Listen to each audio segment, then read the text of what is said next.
Ok, gravando. Beleza. Então, vamos começar a nossa 29ª aula, né? E agora, módulo de Atos, que é a nona. Vamos começar como a gente sempre faz, fazendo oração e depois a aula.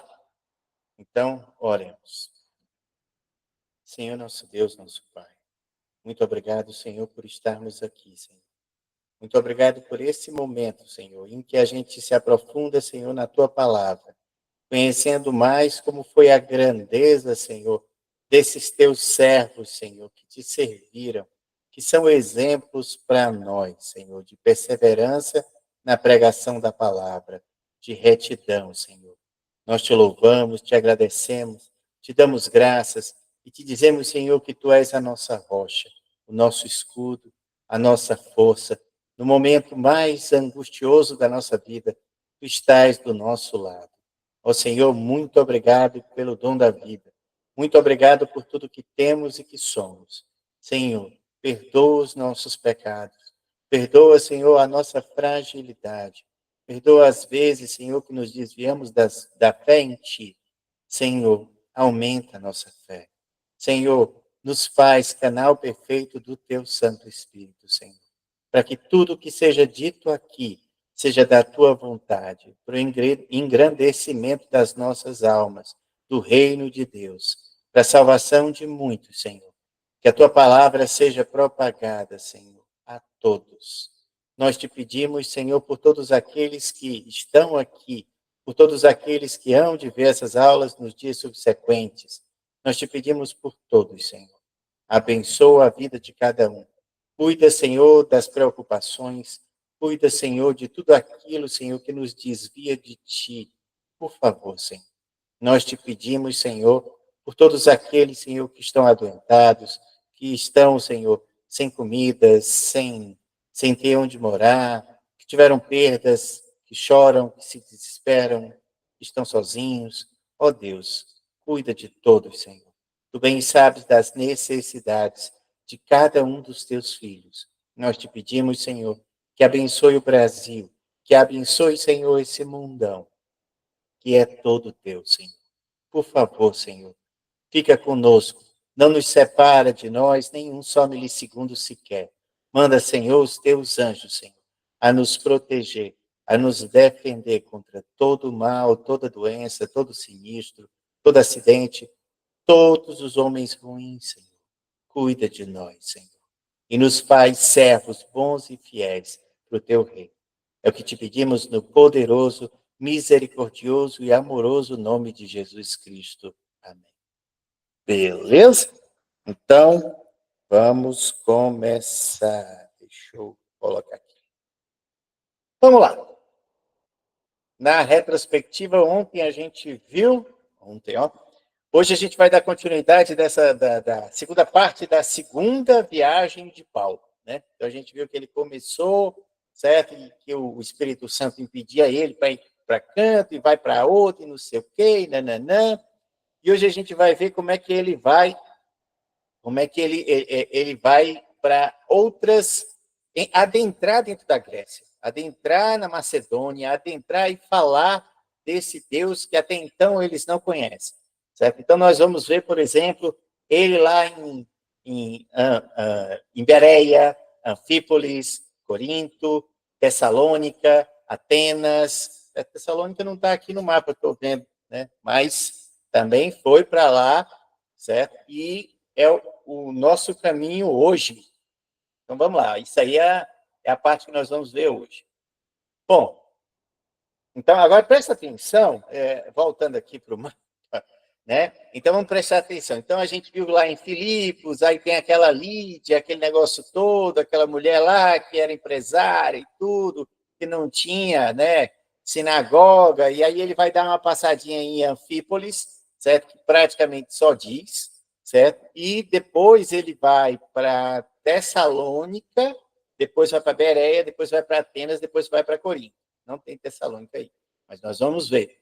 E, aliás, foi uma dor de cabeça para ele, danada, Tessalônica, e a gente vai ver, certo? Bom, e perceba que ele vai contornando aqui, certo? E vai até a Bereia, depois ele desce até Atenas. Entre Atenas e Corinto são 80 quilômetros, né? Entre Atenas e Corinto. Vocês estão vendo aí no mapa, certo? Entendeu? Esse Atenas, que é a capital da Grécia hoje, né? Então, naquela época também era, né? O mundo da cultura helenística, né? O grego, que era praticamente o inglês, o que representa o inglês hoje, naquela época era o grego. E Corinto, certo? Entendeu? Corinto. Entre Atenas e Corinto, existe uma passagenzinha, certo? Entendeu? E em Corinto tinham dois portos. Dois portos, né? Então, a gente vai ver exatamente a importância de Atenas, a importância de Corinto na pregação do evangelho, né? Um negócio fora de série. Você tem uma ideia, ou seja, dois portos em Corinto, dois portos, né? Então, por aí, Corinto, a gente viu como, a gente vai ver como o negócio é grande, certo? Entendeu? Atenas dispensa comentários, né? Filósofos, aquela coisa toda, então você vai encontrar Atenas um negócio fora do comum, né? Para aquela época. E Corinto não fugia à regra, estava entre as três principais cidades da Grécia, a gente ia encontrar Corinto, entendeu? Então, só para vocês se localizarem geograficamente o que vai acontecer na viagem. Então, nós vamos para Tessalônica, que não está no mapa aqui, Bereia, Atenas e Corinto, tá? Então, vamos seguindo. Vamos lá. Então, vamos começar pelo capítulo 17, e o capítulo 17, que é exatamente em Tessalônica, que não estava naquele mapa. Deixa eu dar uma olhada se o outro mapa que eu trouxe lá na frente tem. Não, também não tem. Não tem nada, não. Então, vamos lá, vamos começar o capítulo 17 aqui. Paulo e Silas passaram pelas cidades de Anfípolis e Apolônia e chegaram a Tessalônica, que a gente não viu no mapa, né? Mas Tessalônica deve estar entre Anfípolis, certo? Entendeu? E Bereia, né? Então, deve estar ali, por ali, entre Anfípolis e Bereia. Bom, onde havia uma sinagoga. Diferentemente da última, de Filipos, que não tinha, que ele foi lá na beira do rio, aí conversou com a Lídia, com a galera toda. Por quê? Porque não tinha, porque para fazer uma sinagoga era necessário ter pelo menos 10 homens judeus, certo? Bom, aí em Tessalônica tinha uma sinagoga. Então, quando a regra do Paulo era tem uma sinagoga, eu vou lá, né? Eu vou lá pregar primeiro, entendeu? Porque já era meio caminho andado, a promessa foi dada aos filhos de Abraão, então vamos lá, vamos tentar converter esses judeus, que não era nada fácil, certo? E aí ele ia para a sinagoga. Então vamos lá. Conforme o seu costume, Paulo foi lá, seu costume. Paulo foi lá e nos 3 sábados falou sobre as escrituras sagradas com as pessoas que estavam ali na sinagoga. Paulo lhes explicava e provava que o Messias precisava sofrer e que depois de morrer tinha que ressuscitar. Ele dizia: este Jesus que estou anunciando a vocês é o Messias. Perceba, aí ele falou que em Tessalônica, Paulo passou 3 sábados, ou seja, 3 semanas, pregando, né? Mas ele pregava no sábado, entendeu? Que era o dia do descanso. Ele pregava no sábado, na sinagoga. Agora veja, né? Por que ele pregava no sábado? Porque durante a semana ele tinha que fazer o seu ganha-pão. Ele não era um pastor de tempo integral, certo? Não era, né? A gente viu que Paulo tinha uma profissão. Paulo era ele fazia tecelagem, ele fazia tendas, ele fazia trabalhos com costura de couro, certo? Entendeu? Esse era o trabalho de Paulo, certo? Então a gente vai ver que Paulo, nesse período, ele precisava sobreviver, ele não tinha grandes fortunas para simplesmente ficar viajando, certo? Porque não é nada, uma viagem dessa ainda a pé, certo? É uma loucura, é muito demorado, entendeu? Então imagine aí, talvez, sei lá, né? Vamos chutar aí 1 ano de viagem, né? Entendeu? Então, ou seja, ele precisava trabalhar para se sustentar, certo? Então, só sobrava para ele fazer a pregação realmente no sábado, né? Porque ele não era pastor de tempo integral. Bom, então vamos lá. Paulo lhes explicava, né, que Jesus precisava morrer, que era o Messias e tudo. Paulo e Silas conseguiram convencer disso algumas pessoas, daquelas pessoas as quais se juntaram a eles. Um grande número de não-judeus convertidos ao judaísmo, que eram os prosélitos, certo? Que era ele não era judeu, mas se convertia e fazia, né, toda a migração da cultura para a cultura judaica, certo? Mas os judeus ficaram com inveja. Eles foram buscar alguns homens maus entre os malandros das ruas e formaram um grupo de desordeiros. Esses fizeram muita confusão na cidade e atacaram a casa de Jasão, procurando Paulo e Silas, a fim de os levar para o meio do povo. Mas como não encontraram, levaram à força Jasão e alguns outros irmãos até a presença das autoridades da cidade, gritando. Então, vamos fazer uma pausa, vamos fazer um comentário. O que estava acontecendo? Paulo chega em Tessalônica, certo? Ele vai para a sinagoga durante 3 sábados, certo? Ele faz as pregações. Como é que eram feitas as pregações? Quando ele, pastor, fariseu, certo? Doutor da lei, convidado, viajante convidado, chegava numa sinagoga, o pastor, certo? Ele dava a palavra, certo? Ele dava a palavra para a pessoa, para o convidado, certo? Ir lá pregar, né? Irmão, você que está chegando agora, você nos concede uma palavra do Senhor. Aí, claro, né? Tal, me arranja aí o rolo do livro tal. Aí ele chegava lá e ia fazer todo o discurso do estudo daquele livro lá que ele estava lendo, entendeu? Então, era basicamente isso que acontecia. Só que, óbvio, né, ele não ficava no meio da rua, certo? Entendeu? Então, ele, ou indicado, ou por conversão, certo? Ele acabou ficando na casa de alguém chamado Jasão, né? E o que acontece é que com a primeira semana, a segunda semana, a terceira semana, aquilo dali, 3 sábados seguidos. Eita, 3, é o friozinho. Hoje está previsto 3 graus. Bom, então 3 sábados seguidos, né? Então você vê que 3 sábados seguidos, o cara falando, certo? Dava para os judeus, certo? Inveja, né? Aqueles pastores judeus lá, rabinos, né? Causava inveja, porque a primeira pregação era o pessoal de sempre. Na segunda já vinha mais gente. Na terceira, opa, ninguém queria, estava faltando lugar para sentar, né? Então as pregações de Paulo eram pregações que realmente lotavam, certo? E aí gerava uma inveja por conta dos rabinos, certo? E aí o que eles faziam? Eles eram, assim, defensores do judaísmo a qualquer custo, e aí eles contratavam pessoas para perseguir, sabe, dando surra, né? E isso a gente já viu em outras viagens, em outras cidades que Paulo passava. Tessalônica não foi diferente. Não foi diferente. Certo? Então, quem está pensando que pregar o evangelho, que ser cristão, certo? Não vai ver represália, negativos. Certo? Então, aqui, mais uma vez, certo? Os judeus que não aceitavam Jesus como seu salvador, certo? Contratavam pessoas para simplesmente dar uma surra em Paulo, que era o pregador.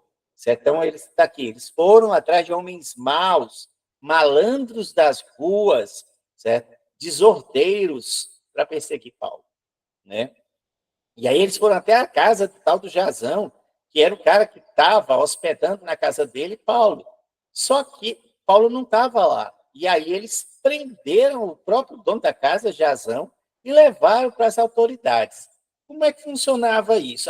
Levou lá para a polícia, levou para a prefeitura, levou para a Câmara. Não, ele levava, o esquema grego era o areópago, né? Ou seja, é aquela coisa meio ao ar livre, onde ali se tomavam algumas decisões, certo? As autoridades se reuniam e tomavam decisões em determinados locais, certo? Entendeu? Então, esses areópagos, que eram locais onde essas autoridades decidiam as coisas, certo? Então, eles levaram o tal do Jasão, né, que deu guarida, né, a Paulo, para esse local lá, né?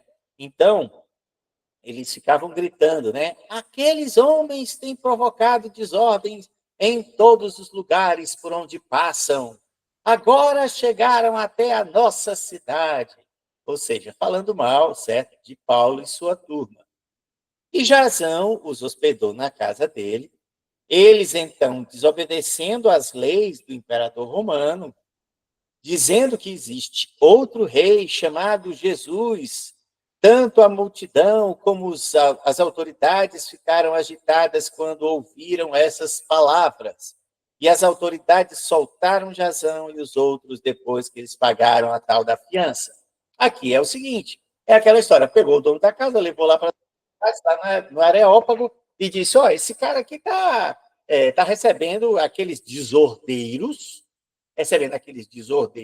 lá na casa dele, certo? Entendeu? E eles dizem que, claro que as autoridades eram na Grécia, mas era do Império Romano, né? Então, ou seja, quem era o imperador era quem? O imperador romano, certo? E aí eles diziam, mesma ladainha da época de Jesus.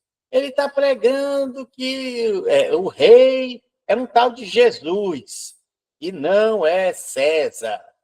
Certo? Ou seja, a mesma ladainha, desde a época de Jesus até essa época aí, era a mesma, certo? Entendeu? E aí, o que aconteceu? Né? Como não encontraram os desordeiros, só encontraram o dono da casa, que disse, eu não tenho nada a ver com isso, eles são homens bons que se hospedaram na minha casa, não vi desordem nenhuma, né? Apenas a pregação deles é diferente do judaísmo convencional, e aí foi estipulado uma fiança. E Jasão, coitado, teve que pagar a fiança. Né? Além de hospedá-los na casa, ainda teve que pagar a fiança para poder ter a liberdade. Né? Bom, ou seja, Tessalônica foi dor de cabeça. Ou seja, os judeus que não eram prosélitos, que não é, aliás, os judeus que não eram convertidos ao cristianismo, certo? Perseguiram Paulo. Perseguiram Paulo. Entendeu? Então, essa é a ideia. Mais uma vez, Paulo tem que fugir. Né? Mais uma vez, Paulo tem que fugir. Ok? Bom, então vamos lá. Aí Paulo foge para onde? Para Bereia. E aqui, certo? Entendeu? Vamos lá. Logo que anoiteceu, os irmãos, né, que estavam escondendo Paulo, enviaram Paulo e Silas para uma cidade chamada Bereia. Quando chegaram lá, eles foram até a sinagoga, que é o padrão do Paulo, é ir procurar a sinagoga. As pessoas dali eram bem educadas, mais bem educadas do que as de Tessalônica, e ouviam a mensagem com muito interesse. Todos os dias estudavam as escrituras sagradas para saber se o que Paulo dizia era mesmo a verdade. Assim, muitos judeus daquela cidade creram, e também não judeus, tanto mulheres da alta sociedade, como também muitos homens. Então, que eu coloquei durante o dia, né? Ou seja, quem nasce na Bereia é o quê? Berel, né? Só que é aquilo que eu falei, né? Na minha infância, até quando o camarada chamava de Berel, ei, seu Berel, é seu retardado, né? Seu Berel. Eu acaba de dizer que o outro era retardado. Ah, seu Berel. Né? Ao contrário, hoje em dia, se você me chamar de Berel, não é um desaforo, é um elogio. Por quê? Porque a turma da Bereia, da igreja da Bereia, certo? Era uma turma bem estudiosa. Eles eram educados, eles receberam Paulo, eles estudavam aquilo que Paulo dizia. Paulo fazia uma pregação, o cara levantava, onde é que está isso? Ah, está em tal livro, tal versículo. Espera aí, vamos estudar. Entendeu? Eles eram detalhistas, eles tentavam, né, ver se realmente o que Paulo dizia estava certo, porque, afinal de contas, tinha umas 300 profecias messiânicas e que Jesus as cumpriu, né? As cumpriu. Então, ou seja, eles se mostraram, diferentemente dos outros que se rebelaram contra a pregação de Paulo, eles simplesmente iam na busca da palavra, na Bíblia, para provar se, certo? Se estava certo aquilo que Paulo estava pregando, entendeu? Então, ou seja, se te chamar agora de Berel, entendeu? É um elogio, é um cara interessado, é um cara estudioso, é um cara que confronta a palavra de Deus. Então, ou seja, se te chamar de Berel, é elogio, certo? Você é da Bereia, é da turma da Bereia, certo? Entendeu? Então, vamos lá.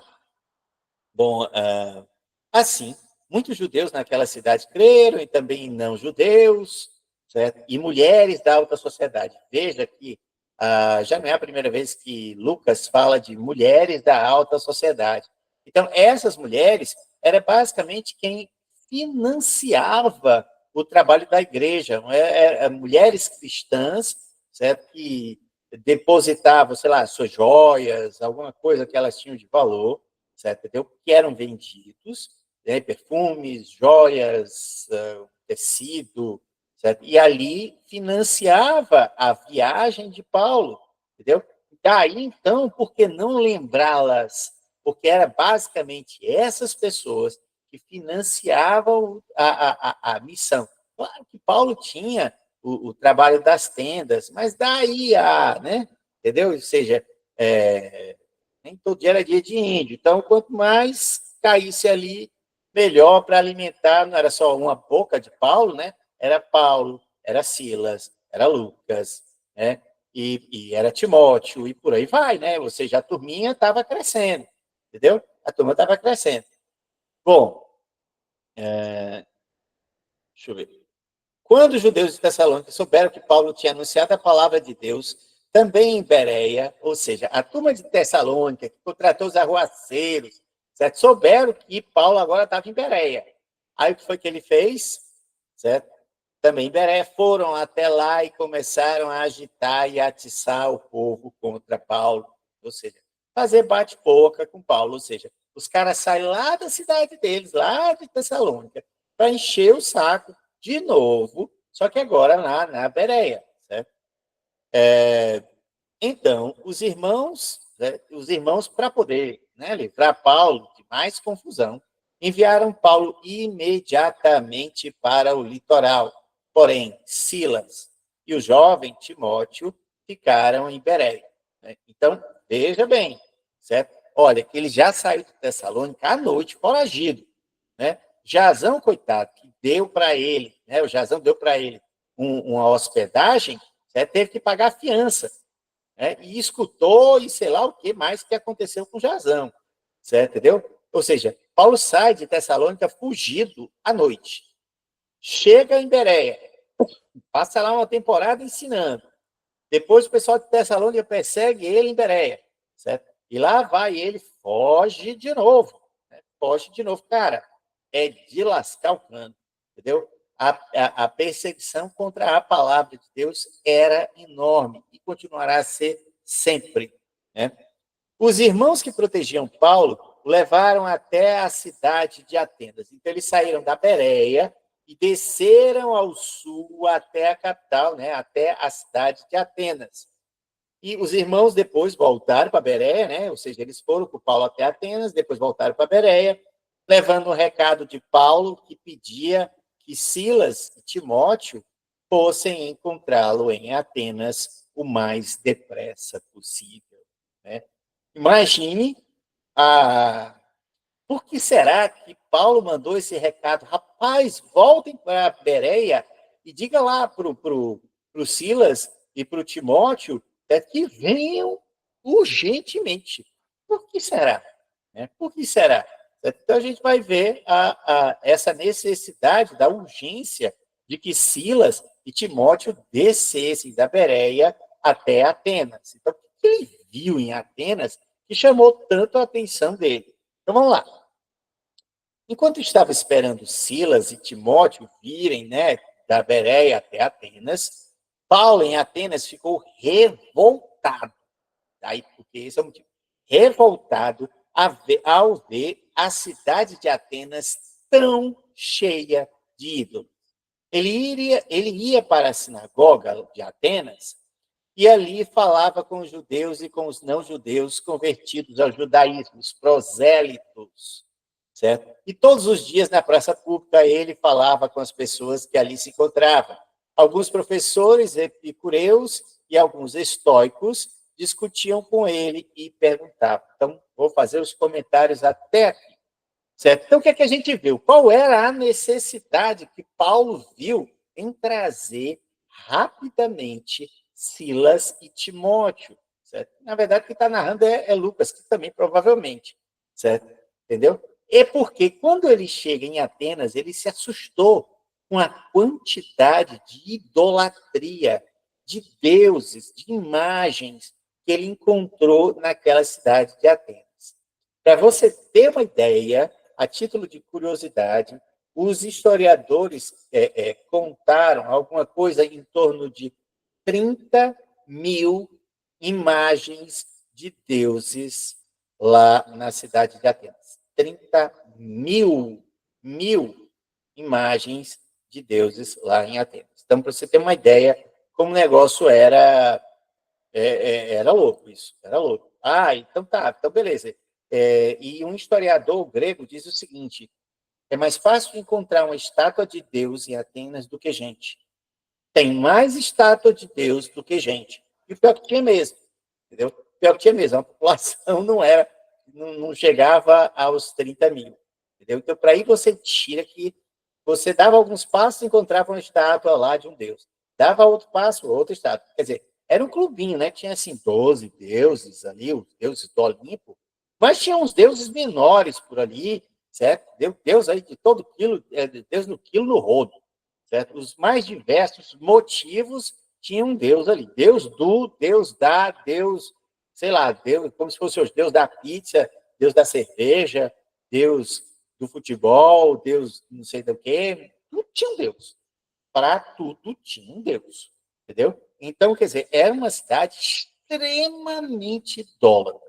Extremamente idólatra. Ele falou: caramba, nossa, isso daqui está muito perdido. É preciso de mais ajuda, porque eu sozinho não dá para converter esse povo todo, não.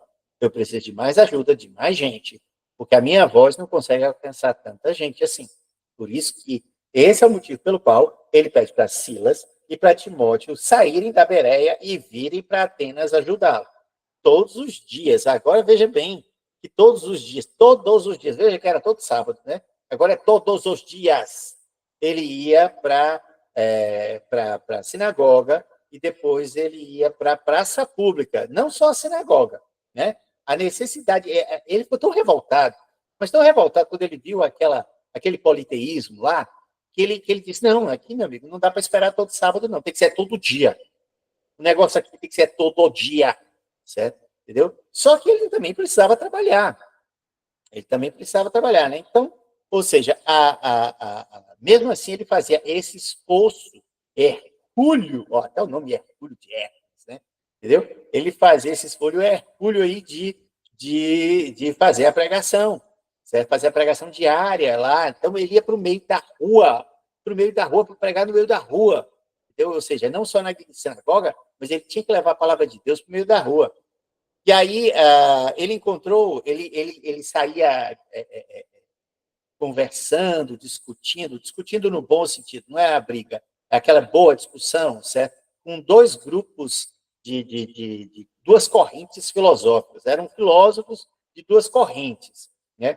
A corrente dos epicureus e as correntes dos estoicos, né? Então, basicamente, ele encontrou interesse não é de dialogar, mas é de discutir, não de briga, mas de conversa, certo? Entendeu? De conversa com esses dois grupos. O grupo da linha dos epicureus e o grupo da linha dos estoicos. Aí você fica imaginando, tá, beleza, e o que é que acredita cada linha dessa?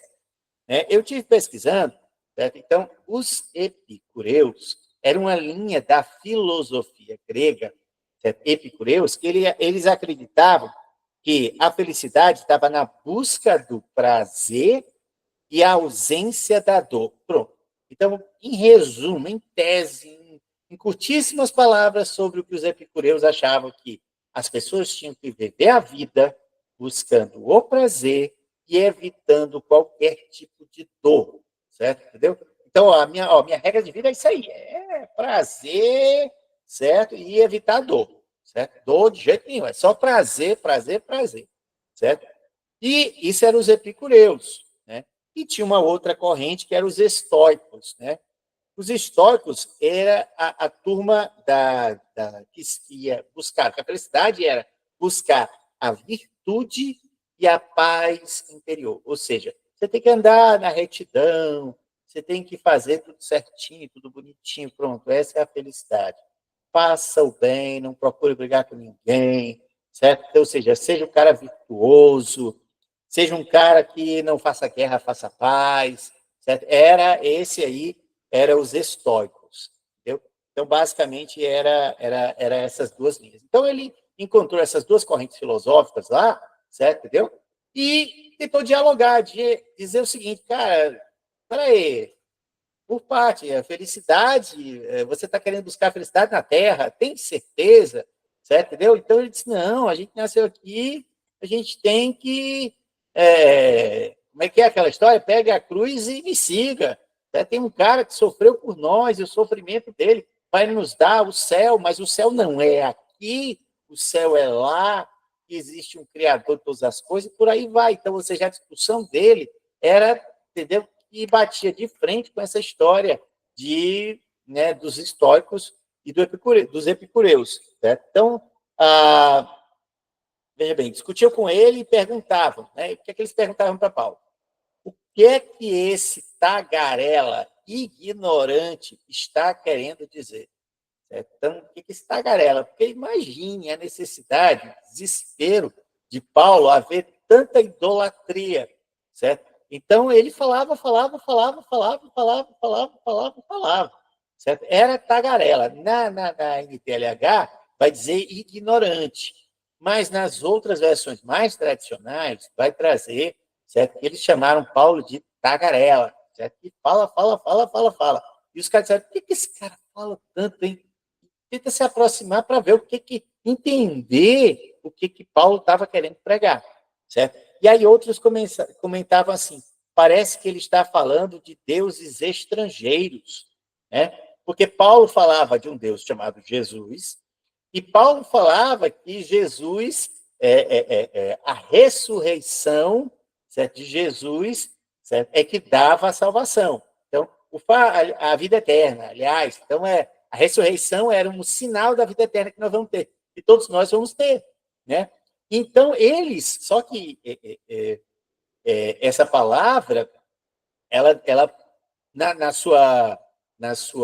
no seu estudo, parece que estava associado à palavra Anastasia, certo? E a Anastasia parecia que era Anastácia, né? Ou seja, parecia que era uma deusa, né? Então, uma deusa lá, certo? Então, o Paulo falava e os caras ouviam o galo cantar e não sabia bem aonde. Então, para eles, essa história de ressurreição era algo novo, era algo completamente diferente, certo? Entendeu? Então, eles ficavam, cara, esse cara está falando aí de um Deus tal de Jesus, aí uma deusa aí, uma Anastácia, entendeu? Falando aí de uns deuses estrangeiros. Diziam isso porque Paulo estava anunciando Jesus e a ressurreição, certo? Então, eles o levaram a uma reunião da Câmara Municipal e disseram, Câmara Municipal, que está aqui na NTLH, é o que eu chamei de Areópago. É aquele local exatamente onde as pessoas discutiam todas as coisas, certo? E Atenas tinha uma grande mania, certo? De todas as novidades serem levadas para o Areópago. As grandes decisões, as novidades, a vida alheia, entendeu? Ou seja, era normal a fofoca. A fofoca estava oficializada nos gregos, né? Então, os gregos gostavam disso. Rapaz, é uma fofoca danada. Os filósofos, eles traziam seus pensamentos e depois corria a sacolinha, entendeu? Se a pessoa gostasse do pensamento que trouxe aquele filósofo lá, conseguiu entender e concordou com ele, certo? Então doava ali um dinheirinho para aquele filósofo ali sobreviver de pensamento, entendeu? Então, isso era o que acontecia. Só que Paulo não era esse tipo de cara que ia fazer uma pregação filosófica e depois correr a sacolinha. Não era isso que ele pregava, certo? Então, ele era diferente, era um filósofo diferente, de uma pregação diferente dos filósofos tradicionais de Atenas. Bom, deixa eu ver. Aí eles disseram, gostaríamos de saber que novo ensinamento é esse que você está trazendo para nós. Então, ou seja, quando Paulo estava falando no meio da rua, Paulo chegou lá, viu aquela necessidade de pregar no meio da rua, e foi pregar nas praças, foi pregar no meio da rua, falar sobre Jesus. Alguns históricos, epicureus e tudo, pegaram ele lá e convidaram ele para ir para o Areópago. Cara, vai pregar lá no Areópago, que eu acho que você vai se dar bem nessa tua pregação. É um bom lugar para você pregar. E ele foi lá no Areópago, lá onde tem as autoridades, onde tem a cabeça pensante lá da cidade de Atenas, e foi pregar lá, certo? Entendeu? Então, foi por isso que ele foi convidado, para fazer a pregação dele. Bom, por isso diz que algumas coisas... Pois você diz algumas coisas que nos parecem esquisitas, estranhas, umas novidades, e nós gostaríamos de saber o que elas querem dizer. É que todos os moradores de Atenas e os estrangeiros que viviam ali gostavam de passar o tempo contando e ouvindo as fofocas, as novidades, entendeu? Então, a cidade se reunia, era um lugar ali onde as pessoas gostavam, certo? De discutir as novidades, a vida alheia, certo? Então, ou seja, tanto os moradores de Atenas, quanto aqueles que vinham de fora, que se aculturaram também dessa mania dos atenienses, certo? De falar da vida alheia, de ficar discutindo lá no Areópago. Certo? Ficava, não tinha nada para fazer? Vou lá para o Areópago lá para ver o povo falar conversa fiada. Beleza. Certo? Esse era a mania nacional. Não tinha rádio, televisão, não tinha coisa nenhuma, certo? Entendeu? Então, eles iam para lá, certo? Era a rede social, exatamente. A rede social, certo? Era o Areópago. Então, você quer saber da novidade? Vai lá no Areópago, menino, pense na vida alheia lá, correndo, certo? Bom, e aí Paulo chegou lá na reunião e disse, diante de todos, atenienses, vejo que em todas as coisas vocês são muito religiosos. Olha que estratégia fenomenal, certo? Então, veja, ele estava desesperado com o politeísmo, certo, dos atenienses, ao ponto de chamar Silas e Timóteo para vir correndo da Bereia até Atenas. Ou seja, ele estava desesperado. Cara, esses caras gostam muito dessas imagens, desses deuses. Não, isso é muito doido. Aí, você acha que a pregação ideal dele seria chegar lá e meter o dedo? Vocês são os idólatras! Vocês estão fazendo tudo errado! Sei o quê, sei o quê. Se ele começasse falando isso, quem ia dar ouvidos a Paulo? Ninguém. Ninguém. Pois todos eles tinham um Deus um Deus para chamar de seu, Aquele Deus de dentro de casa, certo? Bom, então, ele começou fazendo um elogio. Em vez dele criticar, ele elogiou, tipo, atenienses. Vejo que vocês são muito religiosos, Aquilo, para os ouvidos dos atenienses, era elogio. Só que Paulo, usou, através do elogio, uma crítica. O elogio, por trás daquele elogio, havia uma crítica.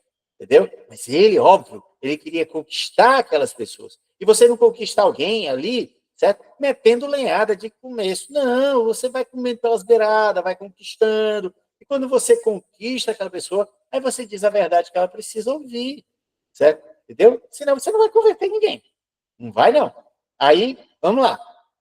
De fato, quando eu estava andando pela cidade e olhava os lugares onde vocês adoravam os seus deuses, encontrei um altar em que está escrito ao Deus desconhecido. Pois esse Deus que vocês adoram sem conhecer é justamente aquele que eu estou anunciando para vocês hoje. É no nome desse Deus, o Deus desconhecido que vocês não conhecem, que eu vou trazer para vocês hoje. Olha que sensacional, Ou seja, ele diz, eu estava perambulando no meio da rua, tinha aí uns 30 mil imagens de deuses, certo? Entendeu? E aí eu me deparei com uma pilastra lá que não tinha imagem nenhuma em cima. Não tinha, estava faltando uma imagem. Eu olhei a placa tinha escrito assim, ao Deus desconhecido. Né? Ao Deus desconhecido. Veja que hoje à tarde eu mandei para vocês a foto desse local em que Paulo provavelmente estava se referindo a ele. Né? Entendeu? Ou seja, tem escrito lá, ao Deus desconhecido, agnostotel, né? Agnostotel, ao Deus desconhecido, certo? Entendeu? Então, hoje, a arqueologia confirma, certo, o que Paulo disse. Realmente havia lá um Deus desconhecido, né? Eu mandei até a foto para vocês, certo? Lá, tá lá no grupo do WhatsApp, entendeu? E uma coisa interessante, como foi que, então, surgiu esse local ao Deus desconhecido, certo? Alguns locais ao Deus desconhecido. Né? A história também, a história grega, diz o seguinte, que 6 séculos, né, 600 anos antes de Paulo fazer essa pregação, certo? Atenas teve um surto de uma doença misteriosa, certo? Entendeu? E morreu muita gente. E era gente adoecendo e morrendo, e o povo apelando para tudo que era Deus, apelando para tudo que era Deus, e o povo não parava de morrer. Isso 6 séculos antes, 600 anos antes, certo? Entendeu? Lá em Atenas. Aí, eles disseram, rapaz, a gente precisa resolver esse negócio. Vamos atrás de quem possa resolver. Aí foram atrás de um mago, uma pessoa, um sábio, uma pessoa assim, versado aos estudos, certo? Entendeu? Que o estudo, que a ciência e a religião se misturavam naquela época, né? Então ele foi na ilha de Creta, e chegando lá em Creta, falou lá com esse cara, certo? Dizia assim, rapaz, olha, está tendo lá um surto de doença que está matando um bocado de gente lá, uma pandemia lá, matando um bocado de gente lá em Atenas, certo? Você não quer nos ajudar, não? Aí o cara disse, não, tudo bem, eu vou, né? Eu vou lá, vou ajudar vocês, certo? Vamos ver o que é que os deuses, né? O que é que os deuses podem fazer. Aí ele chegou lá em Atenas, ele disse que pegasse um bocado de ovelha, certo? E disse o seguinte, manda soltar as ovelhas, certo? As ovelhas, elas não podem estar com fome, nem podem estar cansadas. Mande soltar as ovelhas, certo? E aonde a primeira ovelha se deitar, certo? Ali é porque, olha, se ela não está com fome, se ela não está com sono, certo? E ela vai se deitar, é porque a influência de um Deus desconhecido que vocês ainda não pregaram, certo? Que quer ali fazer um templo, né? Uma homenagem, certo? Entendeu? E aí ele soltou as ovelhas lá. E teve uma ovelhinha lá que, né, sentou lá, se deitou em um determinado lugar lá. Nesse lugar, então, a pessoa, vamos construir um templo para o Deus desconhecido, esse Deus que a gente esqueceu de pedir a ele, e ele é o único cara que pode salvar a gente da peste, né? Entendeu? E aí eles fizeram lá o templo, lá, botaram lá o negócio lá, sem nenhum estátua em cima, porque não sabia como desenhar ele, né?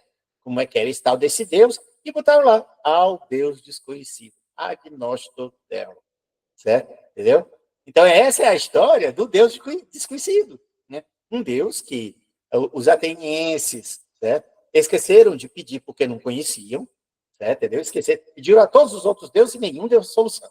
Mas ao Deus certo, certo? Eles simplesmente construíram esse local, né? Agnostotel, certo? Entendeu? E Paulo passou lá, né? 600 anos depois, estava lá aquele local, certo? E escrito lá, né? Em grego, né? Ao Deus desconhecido. Paulo disse, cara, esse é o meu Deus. Esse é o meu Deus. Que não tem imagem, que não tem forma, certo? Esse é o meu Deus. É o Deus Pai. Né? E foi fazer a pregação. Ele disse, sabe aquela história do Deus desconhecido? Pois é, eu vim pregar a vocês sobre ele. Né? Paulo provavelmente não sabia dessa historinha que eu estou contando para vocês, sobre a praga. Ah, e o final da praga? Pois não é que a praga não acabou? A praga acabou. 600 anos depois, estava Paulo pregando sobre esse Deus desconhecido que acabou a praga, né, há 600 anos antes. Bom, vamos lá. E aí, Paulo começa a fazer a pregação sobre o tal Deus desconhecido. Agora eu vou apresentar a vocês o Deus desconhecido que há 600 anos atrás vocês não conheciam. Né? Deus que fez o mundo e tudo o que nele existe é o Senhor da terra, o Senhor do céu, e Deus não mora em templo feito por mãos humanas. Deus não mora em templos. Né? Também não precisa que faça nada por ele, porque ele é onipresente, onipotente, onisciente, não precisa nada da gente. Né?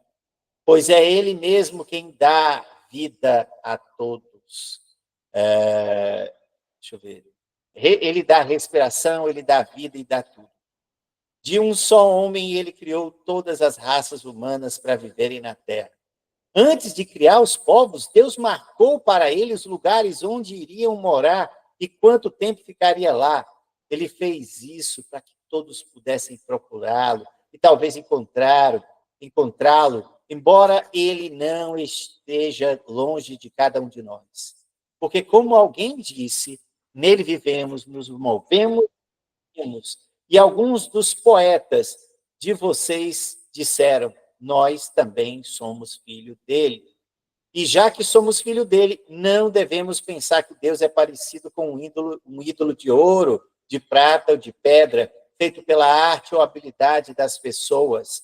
No passado, Deus não levou em conta esse tipo de ignorância do ser humano, mas agora ele manda que todas as pessoas em todos os lugares se arrependam de todos os seus pecados, pois ele marcou um dia em que vai julgar o mundo inteiro com a justiça, através de um homem que ele escolheu.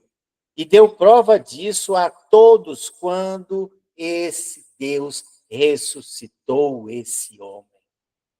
Quando ouviram falar Pedro ou Paulo falar a respeito de ressuscitar, de reviver depois de morto, começaram alguns a zombar dele, mas outros disseram, tá bom, em outra ocasião a gente vai ouvir você mais sobre esse assunto. E, tipo a francesa, né? Deu uma desculpinha e vazou, certo?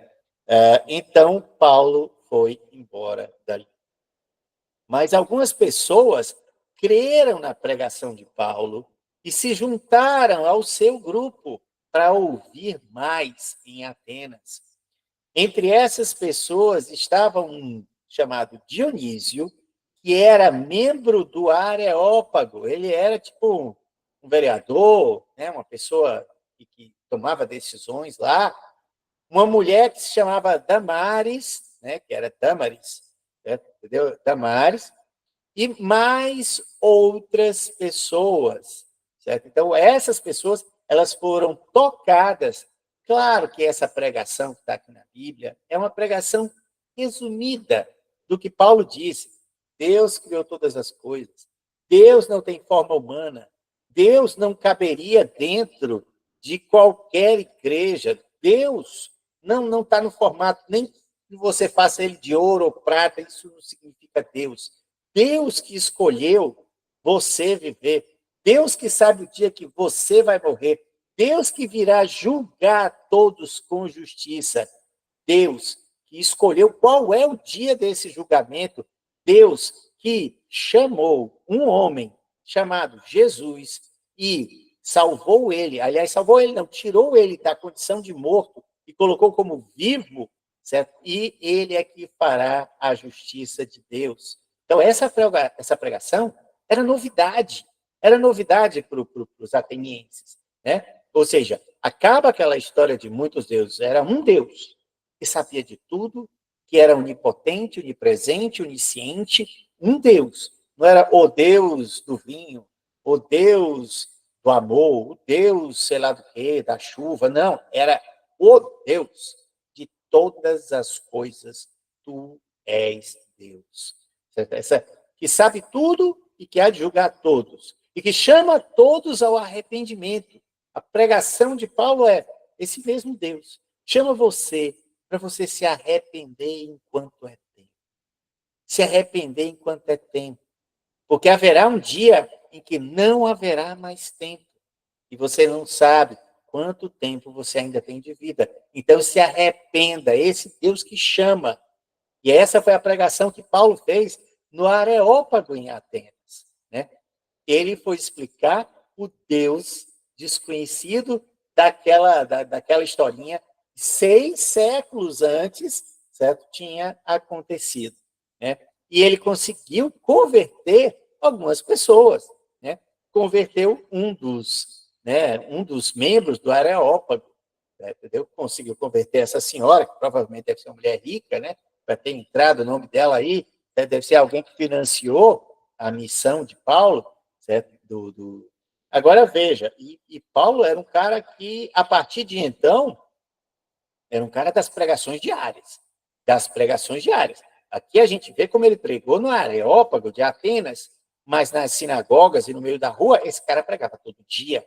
Pregava todo dia, certo? E o que aconteceu, muito provavelmente, para ele ter mudado essa coisa de só pregar no sábado para pregar todos os dias, né?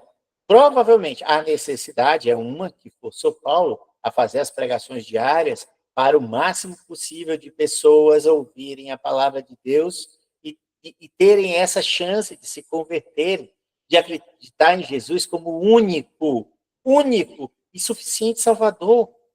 Né? E a outra é que, muito provavelmente, a Bereia, né? O Berel, né? Então, a Bereia, que era o pessoal que estudava a Bíblia, daquela cidade que ele fez a pregação antes de ir para Atenas, muito provavelmente eles, né, quando as pessoas que trouxeram Paulo até Atenas voltaram, dizendo, cara, ele está precisando urgente de vocês dois, Silas e Timóteo.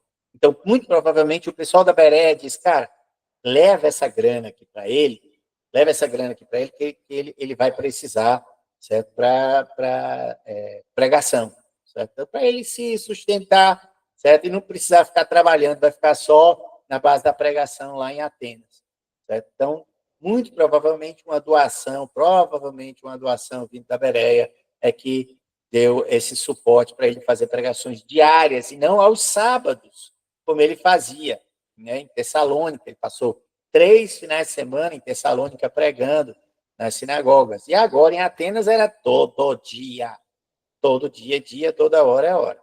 Né? Bom, e agora a gente entra no capítulo 18. Né? Aí vamos ver, aí ele sai de Atenas e vai para Corinto, certo? Então ele faz a pregação, mas ele percebe que ele precisa se mover, né? Ou seja, a principal cidade ele pregou, certo? E agora ele se afasta, ele vai mais, certo, para oeste, certo? Então, como a gente viu no mapa, certo? Deixa eu trazer o mapa, ele sai de Atenas e vai para Corinto, mais para leste, certo? Bom, e aí ele chega em Corinto, certo? Bom, aí Paulo saiu de Atenas, foi para a cidade de Corinto. Encontrou ali um judeu chamado Áquila, certo? E aí ele era casado com uma judia chamada Priscila. Áquila e Priscila eram um casal de convertidos que vieram de Roma, né?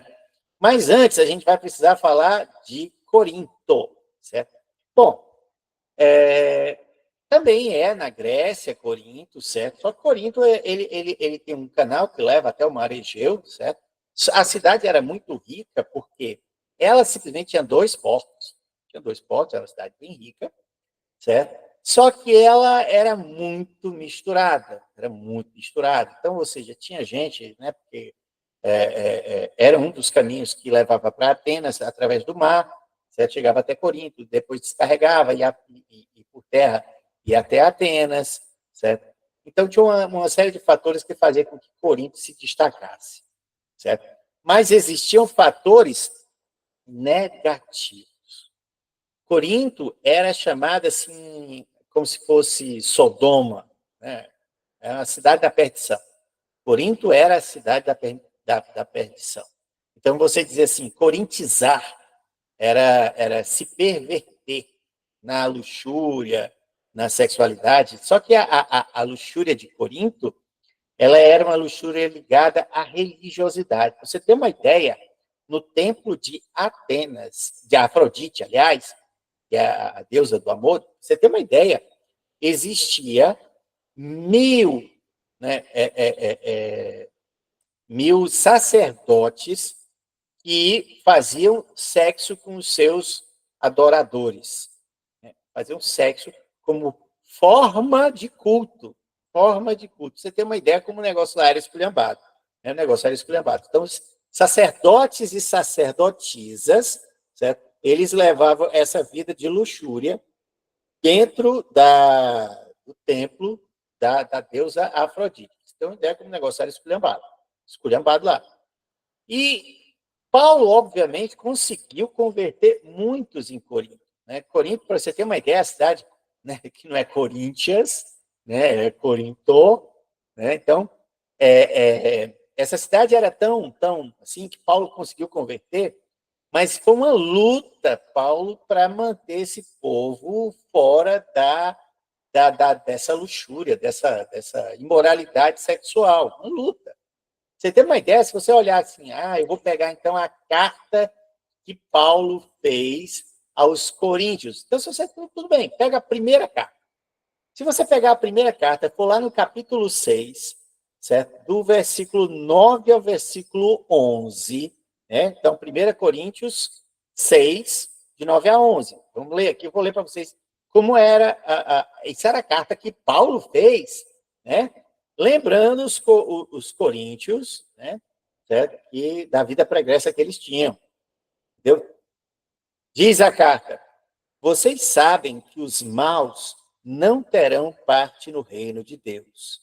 Não se enganem, pois os imorais, os que adoram ídolos, os adúlteros, os homossexuais, os ladrões, os avarentos, os bêbados, os caluniadores e os assaltantes não terão parte no reino de Deus. E no verso 11 termina dizendo assim: alguns de vocês eram assim, mas foram lavados desse pecado, da imoralidade, da homossexualidade, dos desvios sexuais, foram lavados do pecado, separados para pertencerem a Deus e aceitos por ele, Deus, através de Jesus Cristo e pelo Espírito do nosso Deus. Né? Então, por aí você tira que Paulo, certo? Sempre lembrando, meu amigo, vocês estão numa cidade, certo? Que a esculhambação rola solta, certo? E que a esculhambação está lá dentro da igreja, lá dentro do templo da Afrodite.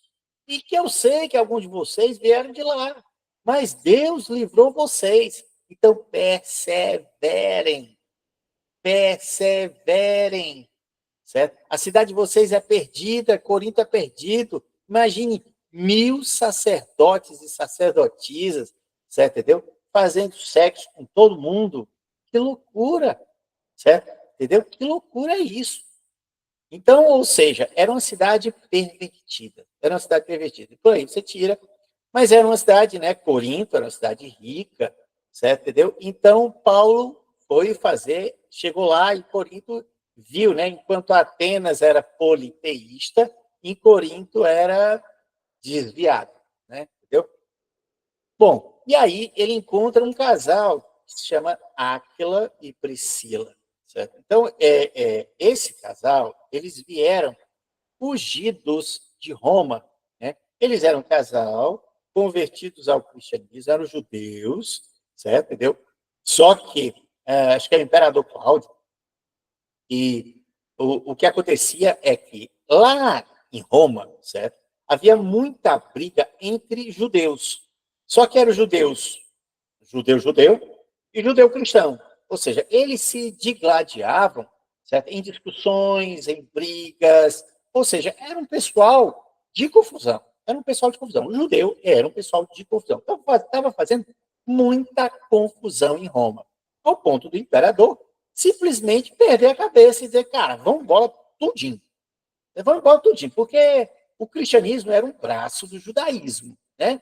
Então, ou seja, para ele, expulsou o judeu e expulsou os cristãos junto, no pacote, né? Entendeu? Então, o que aconteceu é que esse imperador Cláudio, ele simplesmente mandou expulsar todos os judeus de Roma, certo? Entendeu? Não importa se você fez confusão, se você era briguento, não era briguento, certo? Se você era judeu, fora, out, get out. Né? Então, ou seja, ele expulsou, certo? A essa turma, inclusive no documento que tem, os historiadores descobriram lá que tinha um historiador que ele foi justificar porque é que o imperador expulsou os romanos, aliás, expulsou os judeus de Roma. E ele foi dizer que era um tal de Cristo, que fazia, que gerava essa confusão toda. Ele foi escrever Cristo, ele usou Cristo, entendeu? Então, ou seja, eram as brigas do cristão versus o judeu, e ambos eram judeus, né? E ambos eram judeus, certo? Mas um que era convertido ao cristianismo, o outro não era, e eles ficavam brigando, se digladiando, e acabaram sendo expulsos todos os dois ramos, né? Cristãos e judeus. E Áquila e Priscila, que era um casal convertido ao cristianismo, certo? Foi até a cidade de Corinto, certo? E lá Paulo conheceu esse casal, certo? E a sintonia entre eles foi grande, porque Áquila e Priscila eram artesãos, assim, de fazedor de tendas, certo? Exatamente a mesma profissão de Paulo, mesma profissão de Paulo. E era a profissão que Paulo se virava. Quando não tinha doação, Paulo ia trabalhar nessa profissão dele, entendeu? E aquela história, né? Quem não ensina uma profissão ao seu filho, ensina ele a ser ladrão, né? Quem não ensina uma profissão, ensina a ser ladrão. Né? Então, era mais ou menos isso daí. E Paulo aprendeu um ofício. Né? Apesar de ser o melhor aluno da escola de Gamaliel, era um estudioso prodígio, ele era um fariseu number one da escola de Gamaliel, mesmo assim, todo pai tinha que ensinar o seu ofício aos seus filhos, né? E com Paulo não foi diferente. Ele aprendeu o ofício do pai dele, mesmo sendo estudioso, né? Mesmo sendo estudioso, ele tinha que aprender um ofício. E o ofício dele foi esse, fazer tendas, essas coisas todas, né? Curtidor e não sei o quê, né? E costurar couro, certas coisas, e fazer tapete, enfim. Aí ele conhece, né? Paulo conhece Áquila e Priscila e foram trabalhar juntos, né? Um negócio, né? Paulo, Priscila e Áquila, né? Os três formaram lá uma empresinha lá, né? Uma microempresa. Enfim, então vamos lá. Encontrou ali um judeu chamado Áquila, que era da província do Ponto.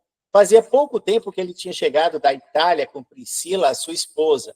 Eles tinham saído de lá porque o imperador Cláudio havia mandado que todos os judeus fossem embora de Roma. E Paulo foi visitá-los. E acabou ficando ali para trabalhar com eles, porque a profissão de Paulo e a deles era a mesma. Então, fazedor de barracas, né? E todos os sábados ele falava na sinagoga e procurava convencer os judeus e os não-judeus. Ou seja, Paulo era o cara, certo, que agora, né, chegando lá em Corinto, ele vai pregar, não tem jeito, ele vai pregar na sinagoga, ele acha que, né, tem que pregar na sinagoga por uma questão de que Deus prometeu que aos judeus seria dado, né, e tal. E aí ele fazia essa pregação na sinagoga. Depois que Silas e Timóteo chegaram da província da Macedônia, Paulo começou a dar todo o seu tempo para anunciar a mensagem, porque veio com din-din. E aí ele não precisava mais trabalhar para Áquila e Priscila, agora ele pode ser o quê? Pregador em tempo integral, né? E aí quando Silas e Timóteo chegaram, ele passou a anunciar em tempo integral. Muito provavelmente, isso quer dizer que foi por conta das doações, certo? Que veio lá de cima, lá da Bereia. Então, os Berel aí, tudo se cotizaram, disseram, rapaz, leva essa grana lá para o Paulo. Pô, o cara era fera. O cara realmente era fera. Pô, o cara apanhava, mas era obstinado. Entendeu? Ele não encontrava tempo ruim, não. O negócio dele era pregar. Era no meio da rua, era na sinagoga, era no Areópago. Certo? Onde ele encontrasse lá uma pessoa, ele pregava. certo? Não deu paciência, tchau, vou-me embora, certo? Mas ele não perdia a oportunidade de falar do Salvador, daquele Jesus, certo? Então ele afirmava aos judeus que Jesus era sim o Messias, o Machia, né? Machia, ok? Bom, vamos lá. Mas alguns deles ficaram contra Paulo, como sempre, e o xingaram. Então, em sinal de protesto, ele, né, lá em Corinto, ele simplesmente sacudiu o pó das suas vestes. Isso quem disse foi Jesus que fizesse. Se você chegar num lugar e eles simplesmente não quiserem ouvir a palavra de vocês, sacuda até a poeira do chinelo de vocês, para não levar a poeira da cidade que não quis ouvir. Pois Deus vai ter mais misericórdia de Sodoma e Gomorra do que daquela que não tiver ouvido vocês. Entendeu? Bom, então, isso era Jesus dizendo. Jesus dizendo. E aí Paulo, que ouviu, né, ouviu isso provavelmente de algum discípulo de Jesus, certo? Fez a mesma coisa, sacudiu, bateu a poeira dos pés e disse, não levo nem a poeira de vocês. Aí Paulo disse assim, se vocês se perderem, os culpados serão vocês mesmos. Se no dia do juízo final, Jesus chamar vocês para conversa e vocês forem dar descarga, andar de baixo, é culpa de vocês, não é minha. A responsabilidade não será mais minha. De agora em diante, vou anunciar a palavra aos não-judeus. Aí foi quando Paulo desistiu de vez desse negócio de sinagoga. Paulo desistiu. Cara, os piores inimigos dele não eram os gentios, mas eram os judeus. Os judeus, certo? Então, ou seja, ele disse, rapaz, eu venho aqui, eu ganho mais inimigo do que amigo. Eu ganho mais inimigo do que amigo pregando para judeu. Eu quero saber, eu desisto.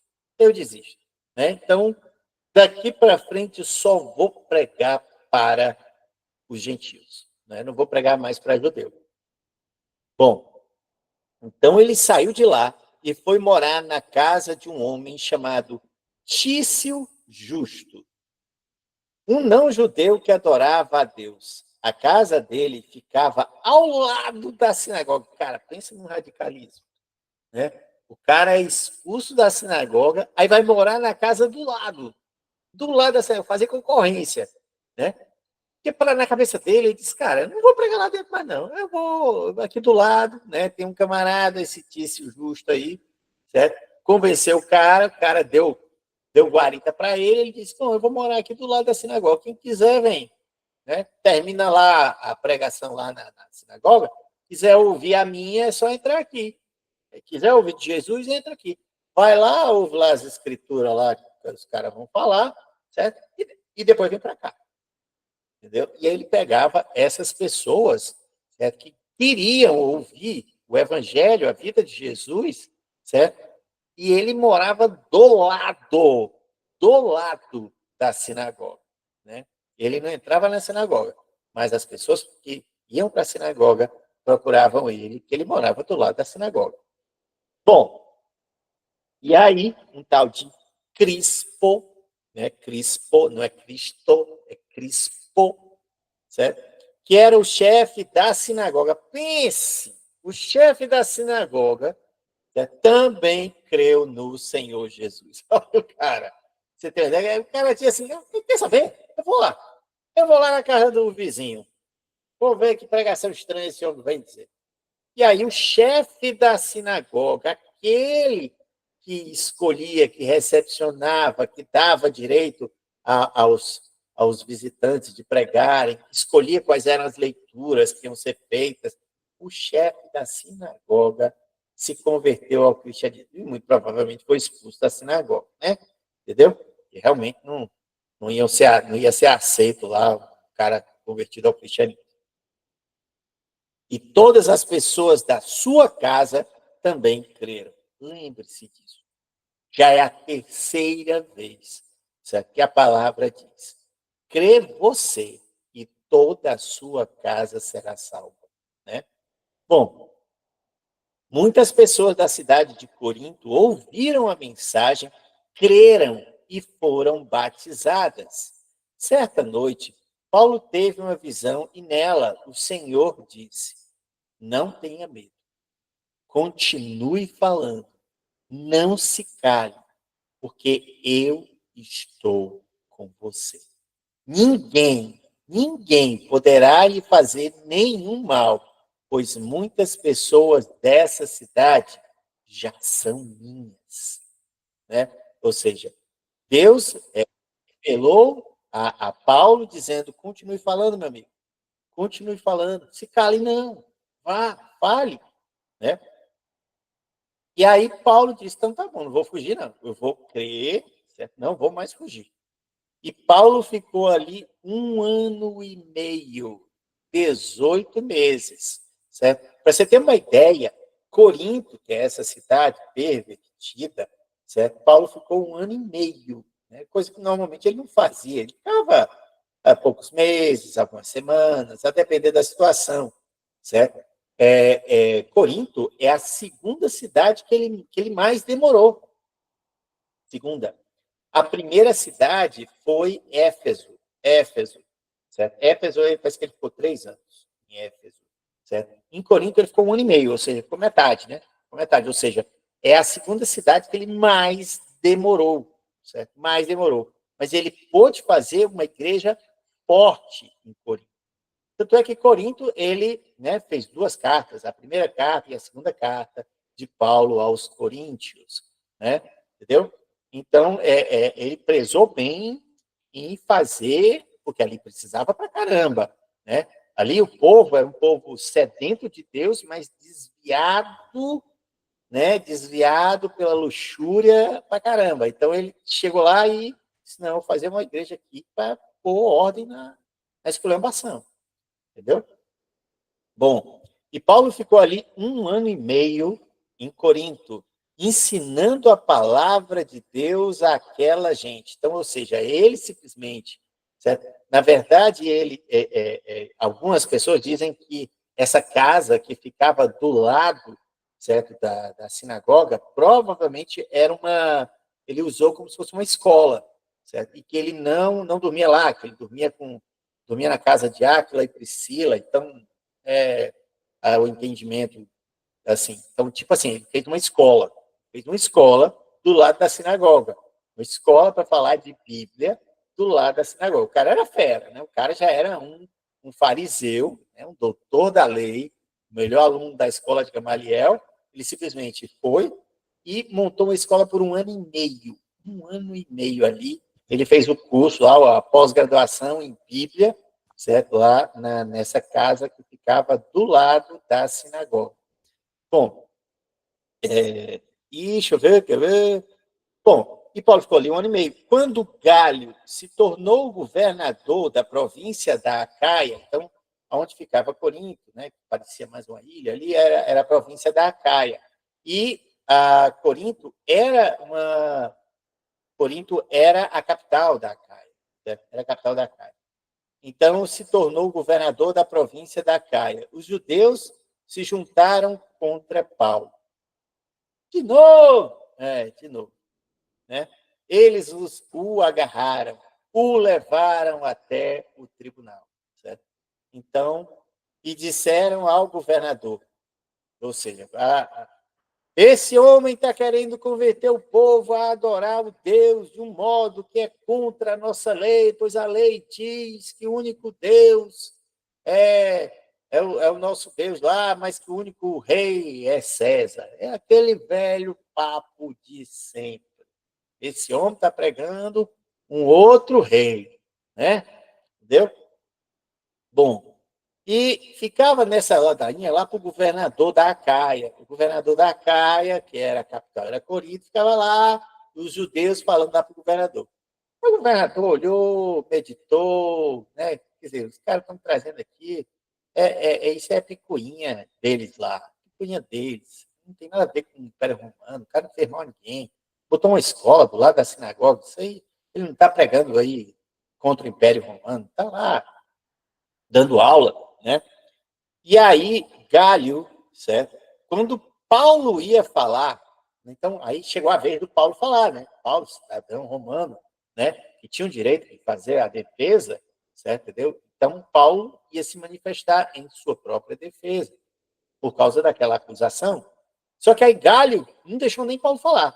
Paulo disse, Galho disse, que era o governador, judeus, se isso fosse alguma falta grave, coisa que não é, e um grande crime, coisa que não é, seria justo que eu tivesse paciência para escutá-los meticulosamente.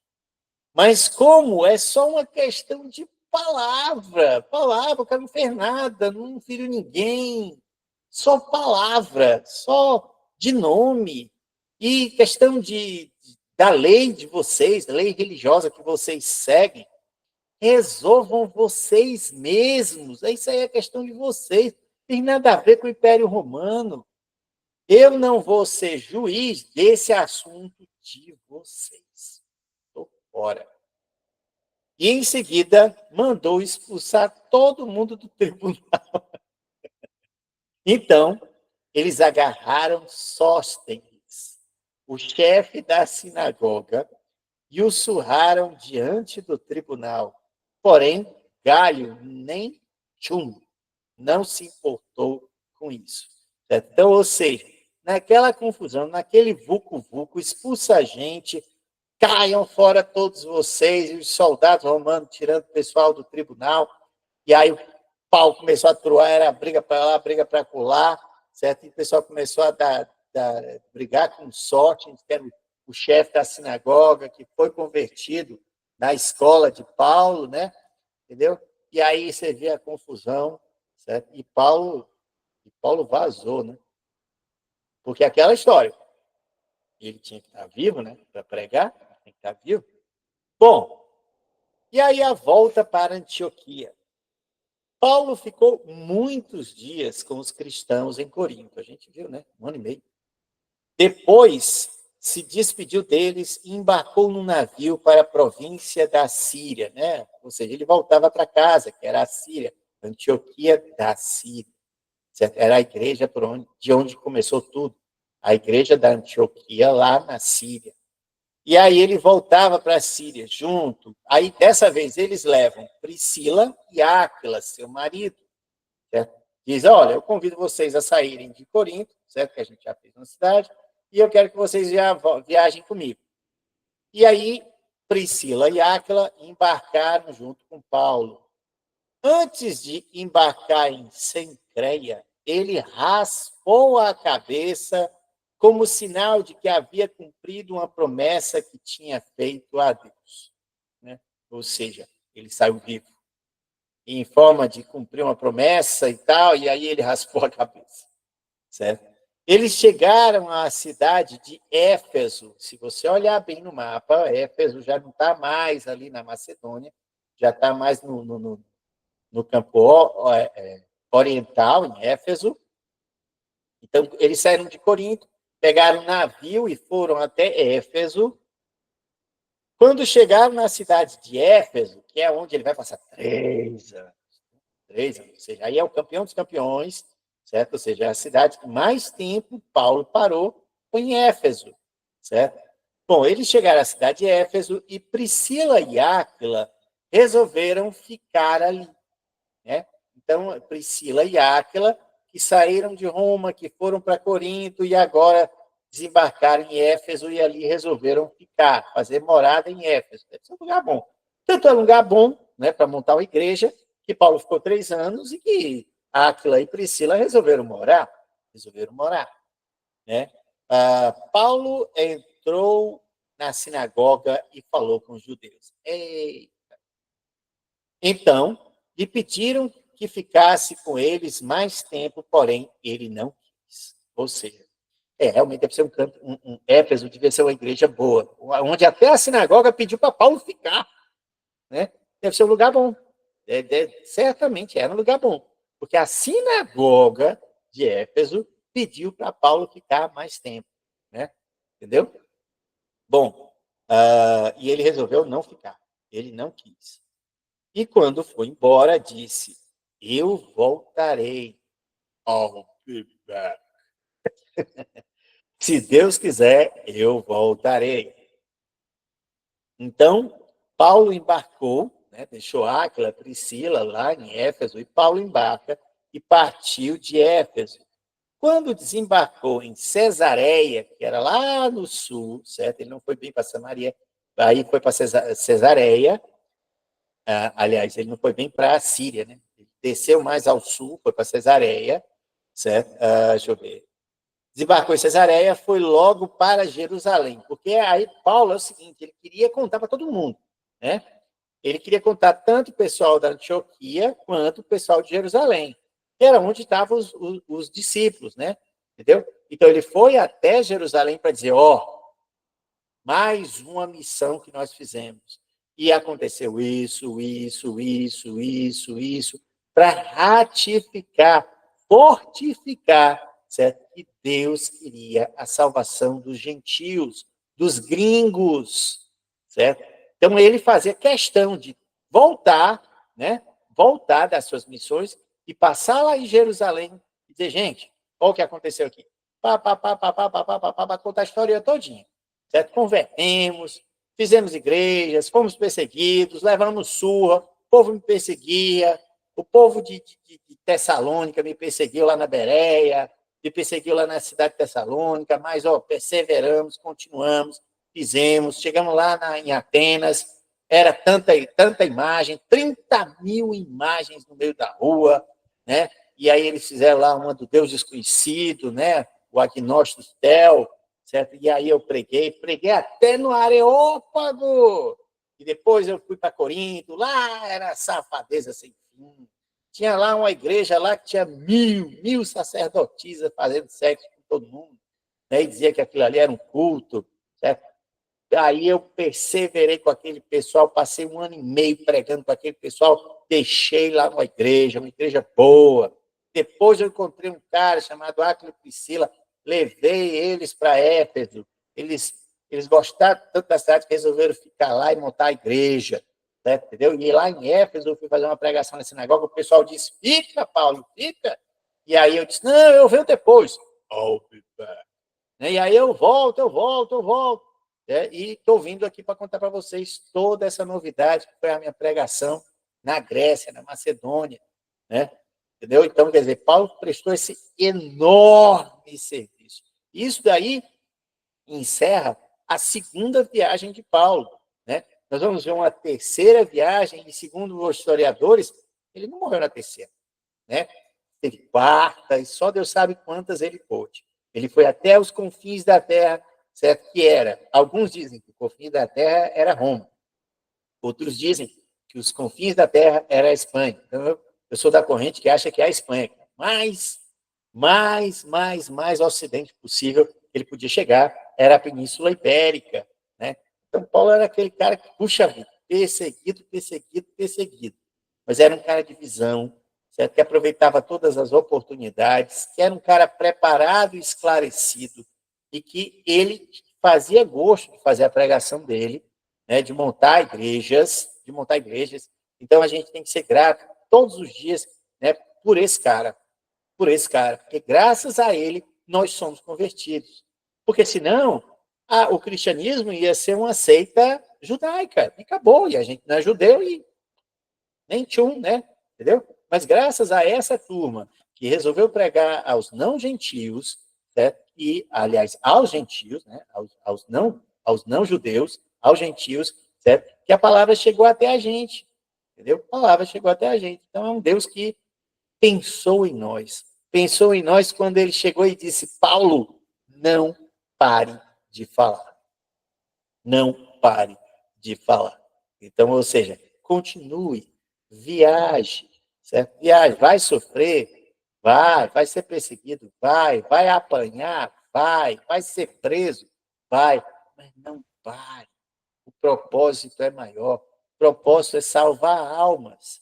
A vida aqui, nós vamos viver quantos anos? 60, 70, 80 anos? Não sei.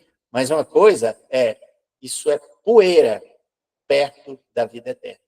Perto da vida eterna. E isso é muito maior. É muito maior e a gente não sabe valorizar isso. Né? Pois é. Paulo atrapalhou os planos do inimigo, por isso foi perseguido. É verdade. Bom, E aí, Apolo em Éfeso e Corinto. Vamos continuar aqui. Depois de ficar algum tempo na Antioquia, ele foi embora, atravessou a província da Galácia, o distrito da Frígia, indo de um lugar para outro, animando todos os cristãos. Ou seja, ele voltava lá de novo. Ele subia e ia até a Antioquia, depois puxava de novo para Tasso, puxava de novo, estava ele lá na Galácia, puxava de novo, estava lá ele em Éfeso, certo? Entendeu? O cara, ele queria cuidar das ovelhas dele, ou seja, das igrejas que ele ajudou a fundar, certo? Então ele ia lá para a Galácia, para o distrito da Frígia, indo de um lugar para outro, animando todos os cristãos. Um judeu chamado Apolo, opa, aí aparece um cara. Um judeu chamado Apolo, nascido em Alexandria, havia chegado a Éfeso, né? Aquela cidade boa que Áquila e Priscila estavam morando. Ele falava muito bem e tinha um conhecimento profundo das Escrituras. Então, esse tal de Apolo, ele conhecia bem a Bíblia, né? O Antigo Testamento. Era também instruído no caminho do Senhor. Ouviu falar de Jesus, mas não tanto. E o seu ensinamento a respeito de Jesus até que era correto, porém conhecia somente o batismo de João e não muito da vida de Jesus. Ele começou a falar com coragem na sinagoga sobre Jesus ser o Messias. Priscila e o seu marido Áquila, ao ouvirem aquele cara, Apolo, cheio de conhecimento, ao ouvirem ele, levaram para a casa deles e lhes explicaram melhor o caminho de Deus. Ou seja, a turma do caminho. Como era ser cristão, como era estar o Jesus, certo? O que Jesus pregava, quais eram as pregações que eles sabiam. E aí eles começaram a doutrinar Apolo. Apolo era um cristão recém-formado, certo? De muito conhecimento de Bíblia e pouco de Jesus. Ele conhecia Jesus, aceitava Jesus, mas não conhecia muito de Jesus. E Áquila e Priscila formaram esse cara sobre mais e melhor sobre a vida de Jesus. Fez aí um intensivão, um curso, certo, sobre a vida de Jesus.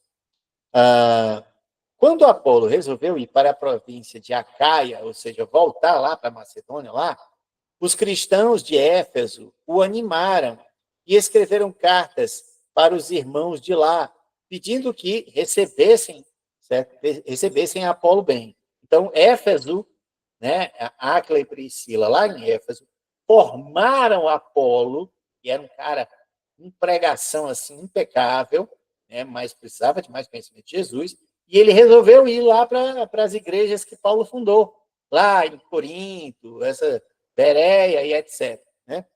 Bom, e aí Éfeso deu maior, a turma de Éfeso deu maior apoio. Ó, cara, vamos fazer uma carta aqui para eles receberem você.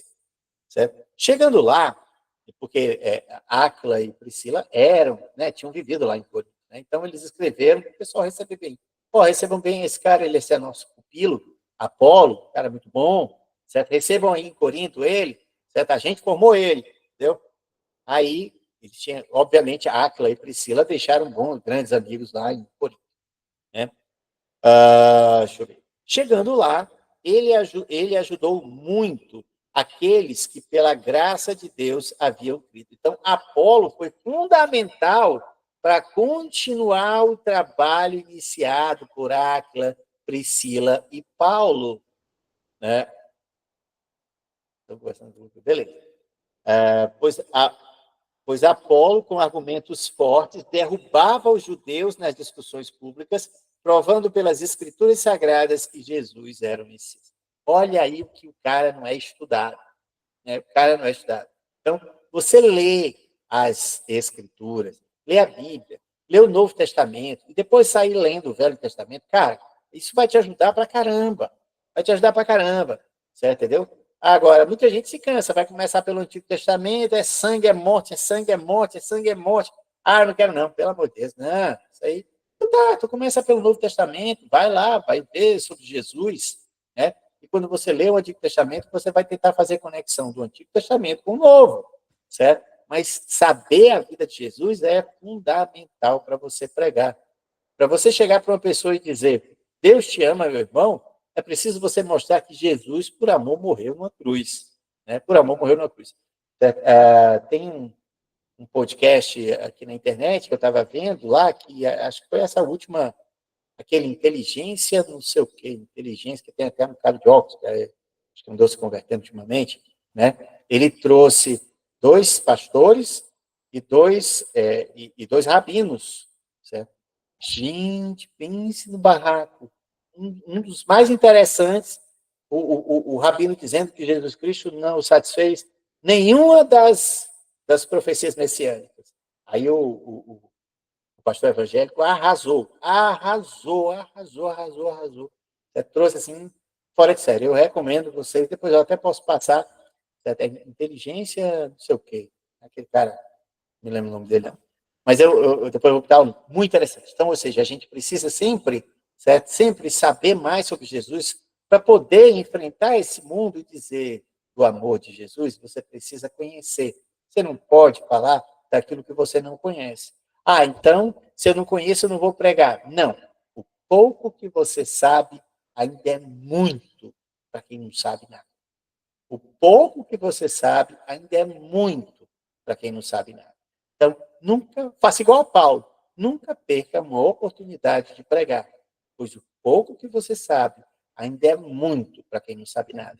Eu tenho um pastor, né, e ele dizia isso, né, quando eu ia fazer a minha formação com ele aqui na igreja, ele dizia que eu devia fazer a formação de algumas pessoas que entravam na igreja. Eu falava, cara, eu não me sinto preparado. Eu acho que eu não sou preparado para fazer isso. E ele ficava dizendo, o pouco que você sabe é muito comparado com quem não sabe. Né? Entendeu? Inteligência ilimitada. Isso, Vilela. Exatamente. Acho que talvez o último que ele fez agora foi esses 4. 2 pastores e dois rabinos. Cara, sensacional. Show. Eu peguei só os cortes. Peguei os cortes. Mas eu vou assistir o programa todo. Acho que depois daqui eu vou pegar. Bom, enfim. Então, ou seja, veja como Paulo, né? Paulo fez um grande trabalho fazendo as igrejas. Áquila e Priscila fazendo em Éfeso e formou Apolo, né? Que Apolo vinha preparado no Antigo Testamento e pouca coisa de Jesus. E Áquila e Priscila formaram Paulo, certo? Para que ele pudesse chegar lá na Macedônia, lá na Grécia, certo? E fazer, continuar o trabalho que Paulo fez, entendeu? Que legal, né? Que legal, a gente precisa fazer pregações, né? O mundo precisa conhecer Jesus, porque enquanto a gente se cala, outras religiões crescem, né?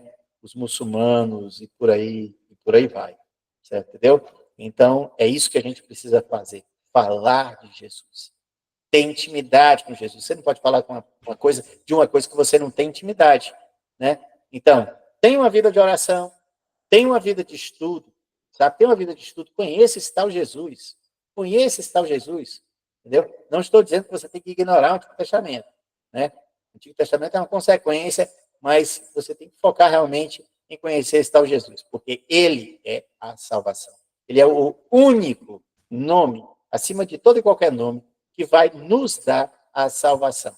Ele é o cara que as escrituras falavam, que 300 profecias messiânicas estavam fazendo referência a ele. Ele é o cara que morreu por mim e por você, né? Então a gente precisa conhecer esse cara que está doido para ser conhecido e frequentar as nossas orações diárias. Bom, então por hoje é só. Eu espero que vocês tenham gostado e depois a gente vai vir com novas aventuras, mais uma missão de Paulo, e Paulo dessa vez, enfim, vai ter a terceira viagem e nós vamos estar junto nessa empreitada para conhecer o que Paulo pregava, por onde ele andava, tá bom? Então, um beijo no coração, Deus abençoe a vocês, orem, estudem, certo? Porque vale a pena demais conhecer a palavra de Deus. Agora eu vou parar a gravação, semana que vem a gente se fala.